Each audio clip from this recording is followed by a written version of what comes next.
L'Institut d'administration et de cartographie foncière de l'Université du Bondy, en collaboration avec JAMI ASBN, ont organisé mardi 31 mai 2022 un atelier panel sur le thème Développement économique et gouvernance des expropriations foncières au Burundi. Avaient répondu à ces riches débats les sénateurs, les cadres de la présidence de la République du Burundi, les membres de la Commission nationale foncière, les responsables des instances judiciaires et administratives, les enseignants-chercheurs, ainsi que les femmes et hommes des médias qui ont un grand rôle à jouer dans la vulgarisation, sensibilisation à différents niveaux. Dans son discours d'accueil, le recteur de l'Université du Burundi, en plus de dresser l'historique et des offres de formation de son institution, il a salué l'initiative d'actualiser les tarifs des indemnisations contenus dans la nouvelle ordonnance ministérielle conjointe.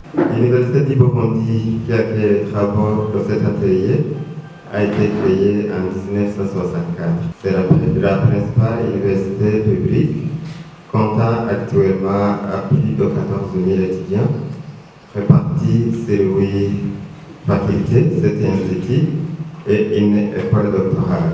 Elle assure une formation d'excellence basée sur un enseignement de qualité et se veut être une université de référence dans la sous-région, voire même dans toute l'Afrique. Nul n'ignore que tous les pays du monde, l'expropriation est une prérogative dont dispose l'État pour remplir ses missions d'intérêt général, de servir la population et de la protéger. Elle est conditionnée par l'existence d'une utilité publique et le versement d'une indemnité juste et préalable.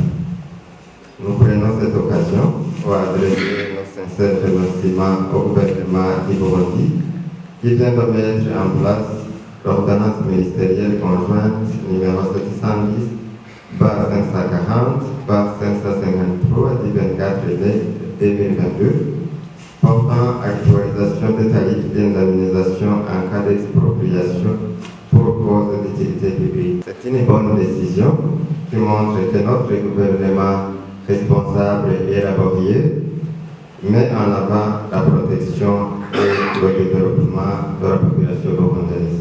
L'Université du Burundi est fière d'avoir instauré l'Institut d'administration et de cartographie foncière basé à Buhumuza. Il va répondre aux attentes nationales en dotant à ses lauréats de compétences juridiques et intellectuelles. C'est après avoir constaté que la bonne gouvernance foncière, une bonne planification et aménagement du territoire, l'existence d'une bonne information foncière sont les clés du développement du Burundi. L'Université du Burundi a mis en place l'Institut d'administration et de cartographie foncière basé à Buhumuza en province Cankuzo.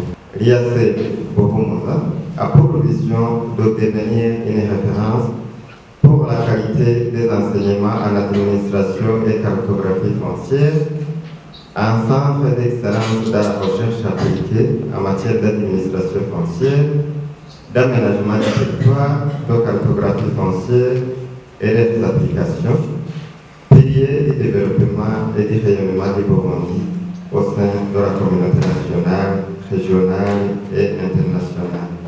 Conformément à l'article 4 de l'ordonnance ministérielle numéro 610/32 du 31 janvier 2020, les missions de l'IAC sont les suivantes: doter les étudiants de toutes les compétences techniques et juridiques nécessaires pour traiter tout problème lié à la gestion durable, l'accès équitable des terres, ainsi à la résolution des conflits fonciers.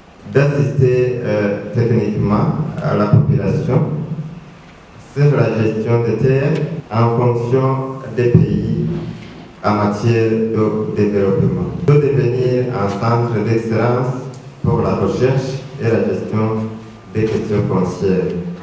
À ce sujet, nous adressons nos remerciements au gouvernement du Burundi pour les efforts financiers, techniques et matériels qu'il a consentis pour ouvrir et faire fonctionner cet institut. Le secrétaire général de JAMI ASBN a loué le partenariat conclu entre son organisation et l'Université du Burundi à travers l'Institut d'administration et de cartographie foncière. Pour cette jeune association dévouée au développement économique et social du Burundi, c'est un honneur que sa première initiative publique soit une initiative de collaboration et de partenariat avec un acteur spécial, en l'occurrence l'Université du Burundi et son nouvel institut d'administration et de cartographie foncière. L'association Jami est née avec comme ambition et objectif principal de promouvoir une bonne gouvernance foncière au Burundi. La conviction de cette association est simple. La bonne gouvernance foncière est à la fois le levier et la vitrine de l'État et des perspectives de notre développement économique et social. La qualité de notre gouvernance foncière est le reflet de tout.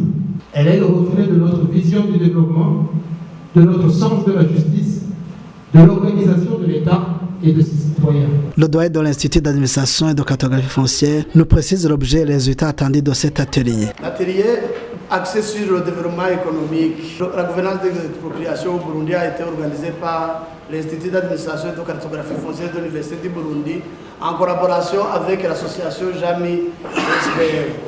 Cet atelier a été organisé après avoir remarqué que la gouvernance foncière en général et la gouvernance foncière des expropriations a un impact sur le développement économique du pays. L'objectif de cet atelier étant que comment l'expropriation au Burundi puisse contribuer au développement économique et à la protection de la population. D'abord, on a vu qu'au niveau de la gouvernance, c'est que tous les terres de l'État ne sont pas d'abord tous connus sur le territoire national, ne sont pas bien délimités et que l'État n'a pas un titre de propriété. Ce qui fait que si l'État a un projet, au lieu d'utiliser son domaine foncier qu'il ne connaît pas tout, il est tenté d'exproprier les gens alors qu'il pouvait aussi utiliser son domaine foncier. La superficie du Burundi est trop exiguë. ATER enseigne que les conflits fonciers sont trop inévitables, d'où il faut des mesures d'anticipation. L'Université du Burundi, berceau des futurs experts, est la mieux placée pour contribuer à la gouvernance foncière, a ajouté son secrétaire général. On dit toujours que le Burundi a 27 834 km² de superficie. Mais le kilomètre carré est une option abstraite qui dépasse le citoyen. Alors convertissons cela en hectares. 2 783 400 hectares. Mais rapprochons-nous davantage du citoyen qui mesure en art. Le Burundi, c'est 278 340 000 arts. Aujourd'hui et demain, le défi du gouvernement et des Burundais est celui-ci. Que chaque art soit de mieux en mieux rentabilisé et préservé, parce que cette superficie ne s'agrandira pas. Chaque art doit nourrir davantage, produire davantage, loger davantage, sécuriser davantage, alors que d'un autre côté, la population croît sans cesse pour le même espace. Cela rend extrêmement capital et central la qualité de la gouvernance, c'est-à-dire notre façon de nous organiser pour le présent et pour le futur. Et cela rend aussi les choses de plus en plus complexes. Tout ce qui sera laissé à l'improvisation et à l'instinct va générer beaucoup plus de conflits et d'impacts qu'il n'en laissait il y a 10 ans ou 30 ans. Il y a 30 ans, le foncier n'était pas plus organisé qu'il est aujourd'hui. Mais il y avait moins de gens et plus d'espace. Les dommages et préjudices de l'imprévoyance n'étaient pas visibles et manifestes, parce qu'il y avait moins de gens et plus d'espace. Mais l'imprévoyance, déjà il y a 30 ans, créait déjà des préjudices de manière souterraine, et nous portions déjà les prémices des conflits à venir. La recherche et la planification sont des éléments clés dans la bonne gouvernance foncière. C'est pourquoi nous sommes honorés et flattés que pour cette première initiative conjointe spécialement dédiée à la gouvernance du foncier et des expropriations, nous soyons ici à l'Université du Burundi, siège et hôte de la recherche, de l'enseignement, du présent et du futur. Mieux encore, nous sommes ici avec un institut quasi neuf qui symbolise pour la toute première fois la place sacrée reconnue aux fonciers dans l'avenir du Burundi et plus précisément dans la recherche. C'est heureux que nous soyons ici parce que pour sa première initiative, l'association Jami tenait à penser et réfléchir avec l'université et avec cet institut. Parce que c'est elle qui nourrira une gouvernance foncière informée, objective, guidée par l'observation scientifique. C'est elle qui va chaque année sortir une jeunesse et des promotions de cadres et experts formés et qualifiés sur les questions de gouvernance foncière. C'est un grand pas en avant que nous saluons et que nous encourageons. L'Université du Burundi, à travers son slogan Kaminuza Mpanuzi, a déjà compris l'importance de donner des partenariats tels que celui de Jami ASBN pour échanger toute expertise au service du développement. Cet atelier de réflexion permettra à l'Institut de contribuer à l'amélioration de l'administration foncière en place selon le slogan Kaminuza Mpanuzi, ce qui permettra d'apprendre à nouer des contacts avec les professionnels, de rayonner au sein des institutions en charge de la gouvernance foncière. L'Université du Burundi reste ouverte aux bonnes initiatives de développement du Burundi et aux collaborations des services de l'État, des partenaires de développement avec des facultés et instituts. Son école doctorale ainsi que ses centres de recherche sont disposés à collaborer avec tous les partenaires au développement. L'État doit tout faire pour inventorier ses propres domaines afin d'envisager toute une panoplie d'activités en essayant de limiter des conflits sociopolitiques, a insisté Dr Emery Nukuri, spécialiste du droit foncier. Nous demandons à l'État de pouvoir faire tout l'inventaire des limitations et cadastrales de ces terres, ce qui lui permettra d'avoir une information sur les terres disponibles, sur leur utilisation et de réaliser les projets d'abord sur ses propriétaires. Ça, c'est la remarque de Jami et de l'Institut d'administration et de cartographie foncière. De même, cette délimitation cartographie des terres de l'État permettrait d'éviter que les individus s'approprient ces terres, ce qui occasionne une énorme perte à l'État. Parce que si les gens s'approprient, l'État devra, s'il veut les utiliser, les payer une indemnité d'expropriation.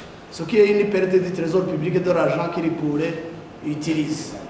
De même, en matière d'expropriation, il serait bien que l'État planifie les expropriations à réaliser pendant l'année ou sur les 5 ans, au niveau communal, au niveau provincial ou national, ce qui lui permettra de prévoir un budget conséquent et de permettre un développement harmonieux. Parce que quand on fait une expropriation sans budget, le risque c'est d'abandonner le projet alors qu'on a déjà exproprié les gens. Ça permettra à l'État de suivre l'utilisation des terres expropriées, mais aussi la réalisation des projets. De la même manière, l'État devra réaliser des expropriations, parfois pour planifier plusieurs infrastructures, notamment les logements sociaux, la construction en hauteur, l'utilisation des sols, savoir les sols réservés à l'agriculture, les sols à la construction, et notamment construire un étage, pouvoir loger la population, mais aussi planifier l'usage de la terre pour pouvoir nourrir une population qui grandit de temps en temps, ce qui permettra un développement économique. Et ici, nous sommes satisfaits de la collaboration des ministères en charge de la gestion de la terre, de la présidence, de la Commission foncière nationale et des chercheurs, mais aussi de la société civile et des journalistes, pour faire avancer la question, pour que le Burundi arrive à une gouvernance stable, planifiée, budgétisée, capable d'être objet de suivi et évaluation pour un développement économique au Burundi. Et ici, nous remercions le gouvernement d'avoir actualiser les tarifs d'indemnisation, ce qui permet de protéger la population. Mais là aussi, ce sont des tarifs minimaux. Il faudra que l'État s'arrange pour que l'indemnisation soit juste et préalable, ce qui lui permettra éventuellement de relocaliser les personnes expropriées, mais aussi vraiment de contribuer au développement économique durable. Et ça lui permettra aussi d'éviter des pertes d'argent, notamment l'indemnisation des propriétaires en cas d'erreur de l'administration et le financement de l'activité économique, dans le respect de la loi, dans le respect des institutions et dans le respect des plans d'aménagement du territoire.